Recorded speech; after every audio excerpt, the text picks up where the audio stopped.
I thank the gentlelady, and I now recognize myself to strike the last word, and I speak in opposition to the substitute amendment. I'll try and make this quick, but basically, this bill reverses a trend that started under Secretary of State Powell and was continued under Secretary of State Rice in recognizing the vital loss of capacity inside the State Department to pursue a critical diplomatic agenda, an agenda that's vital to our own national security interests. This cut is a cut from the proposed budget of significant, huge amount of money. It's drastically reduced from the administration's budget requests. It puts a cap on contributions to international peacekeeping that is too tight, given the fact that the assessment rate is being negotiated now for future years, and this would, in effect, preempt those negotiations. It eliminates contributions to any EU organization in which Iran holds a position of leadership. Well, that's not so bad. But no, by and large, I disagree with the fundamental notion that our withholding dues is a strategy that's going to achieve its goals.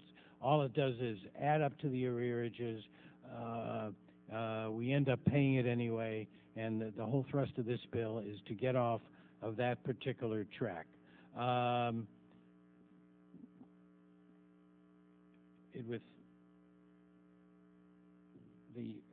Again, I repeat that the bill that we have in front of us, which this would seriously wipe out, is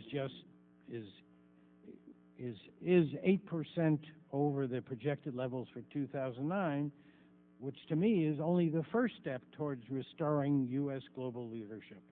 It's rather difficult for me to understand why we wanted to deny the State Department these resources. Recall the vacancy figures in the current Foreign Service that I mentioned earlier, and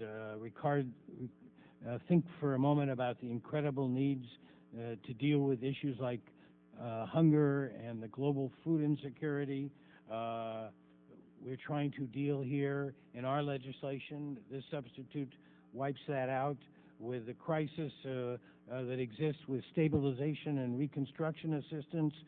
Secretary of Gates, no less, and others in the military have asked us. In other words, here we're cutting the State Department, and we know what's going to come.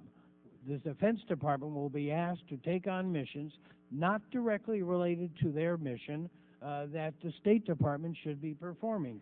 We won't be saving this kind of money by these cuts. We'll be pushing it on to the Department of Defense.